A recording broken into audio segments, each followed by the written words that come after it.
Hey guys, it's Punchy. I've got a pretty special build for you today. It's inspired by a character from what I would consider my favorite anime series. Today's show of choice is going to be Hunter x Hunter, and I'll be inspiring a build off of Chrollo Lucilfer. I think this build went pretty well, but it's not very meta, so try it out at your own risk. First things first, thank you guys for all the love on my recent video, the second installment in the Deepwoken spec series. If you guys like what I'm doing with these spec videos, show that video some support and I'll be sure to continue the series. As always, check out my Twitter if you want to see concepts I make for Deepwoken. Enjoy the video. Chrollo Lucilfer is a highly skilled Nen specialist, a dangerous career criminal, and the leader of Hunter x Hunter's antagonist group, the Phantom Troop. Chrollo is always quite unpredictable and one of the most intelligent villains in the series, making him a threat for our protagonist and anybody who opposes him. His main ability in the anime consists of stealing moves from his enemies, which pose quite the challenge for this build. Chrollo has a couple different outfits in the series, but his most iconic ones, for me at least, would have to be his drip, including his fur coat and of course his headband. Not always is he wearing this headband, but I decided to slap the two together for something I think that reflects the character's appearance well. I recreated this look with an Etrian character, but you can pretty much use any fair-skinned race that has black hair, so Khan could be an option. Unfortunately, the hair cannot be 100% spot on, but I think this character is pretty recognizable if you're a fan of the show. Also, gotta love these giant earrings. One thing that I thought was really funny and creative for me was how I used my book as a side weapon. Chrollo's Nen ability is called Skill Hunter, and it allows him to use the Nen arts of others who have touched the book and fulfilled some other factors. In Deepwoken, you can't technically have a tome or book as a side weapon, but you can visually do it. With the Charisma book, all you have to do anywhere is activate the training and not complete it, and boom, I've got my Skill Hunter Nen activated. I think it's pretty cool if you ask me, and if you wanted to do a build from Black Clover where they use like grimoires or something, you could definitely try it out. So Chrollo's build is level 60 with a fair balance of stat points. Right now I have 22 strength for Spine Cutter, 25 fortitude, 25 agility for risky moves, 40 intelligence for overflowing dam, 25 charisma for tough love, 35 in Thundercall, and 50 in Shadowcast to replicate Chrollo's stolen abilities, and the rest in light weapon. There's no real need for a bell right now, and I would really love a deferred weapon on my Cerulean, which is what Chrollo uses. He uses poison, but I wasn't able to get any. Regardless, any dagger build is pretty solid in my opinion. Let's get right into the mantras, which truly make this character stand out. I spiced it up a little bit since Chrollo is quite the oddball and went for a Shadowcast base with some lightning mantras because those are the two mantras I thought would fit the best. First move I've got going on is going to be Thunder Kick or Superhuman Speed. Chrollo is one of the characters in the show with the fastest reaction time, and it's only natural to equip him with a lightning fast physical attack to apply some pressure. In the show we see him dodging attacks that are Nen based with no buffs at all, so I think this works well. The move itself is good and it's very fast. It's hard to predict if you do faint before it. The second move I have is a Shadowcast ability called Rising Shadow. I thought this ability represented Chrollo's Nen ability Skill Hunter because it seeks out the opponent and steals ether from them. I think this move is a blessing for any build that likes to lay on the pressure because you can usually throw this out for little risk. Overall, it's very fun to use and it sets up additional combos. Next move on the list is Lightning Clone. This is a skill I've taken from his stolen abilities in the manga where Chrollo is able to control a bunch of dummies and blow them up on his Soka when he fights him later in the series. To be honest, I think the Lightning Clones are either bugged or terrible, but it doesn't really do that much. My fourth ability isn't actually a move that Chrollo uses, but it is something that originates from his character. Most of the Phantom Troop, including their leader, comes from a place called Meteor City. Basically, it's the depths equivalent of Hunter x Hunter, and they really had to make it out of the trenches. Meteor City is what I named Shadow Meteor, and it does a ton for me in my combos. This move is great when you swing on people that are blocking your attacks, and it stuns them in place if you have the Fear talent. The fifth mantra is going to be Indoor Fish or Shadow Seekers. In the York New City arc, Chrollo uses Indoor Fish, a stolen fish ability that can only exist in a sealed room and eats humans alive while slowly killing them. It's a really nasty ability, and I think that Shadow Seekers do the job of stealing from the enemy and letting me combo them when they do hit. This move doesn't always hit, but when it does, opponents cannot move, and I get a ton of ether. It's alright. My final mantra is going to be Shade Devour, or what I like to call Spider's Menace. Nen in Hunter x Hunter is basically your spiritual pressure or power level, and Chrollo has some demon time energy radiating out of him at all times. This move reflects that, and it will increase your damage as well as posture damage at the cost of health. It's a risky move to pull off, but if it works, it really works. I put a Wayward Gem on this, but if you actually do damage with it, it doesn't give you the buff. I've got some pretty basic talents, and any dagger build is going to be solid, but I think the move that carries me the most is going to be risky moves. There's a debate in the community between observation or risky moves, but I've got to say the extra dodge is wonderful with Cerulean Dagger. Dodging an attack lets me pick when I want to start a combo and allows me to play aggressively with my critical attack, which I would not be able to do with observation. Here's the full list of my talents, and this build can be recreated without needing any legendary talents at all.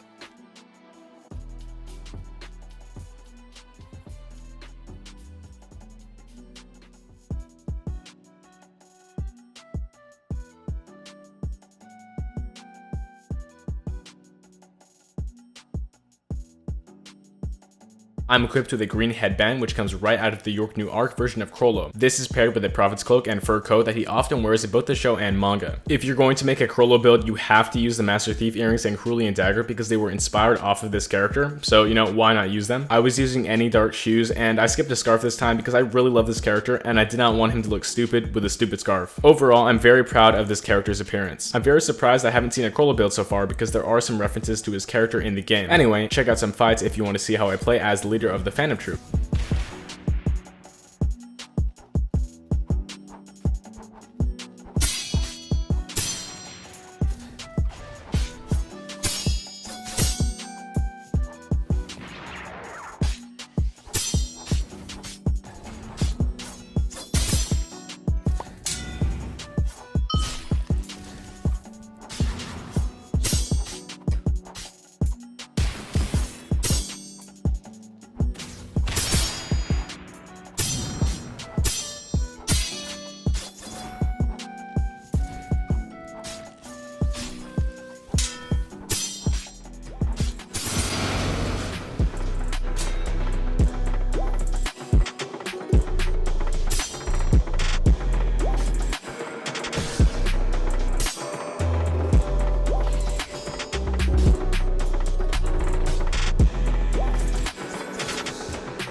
And thank you guys for watching. Make sure to comment down below what other anime builds I should test out. I love you all, and see you next time.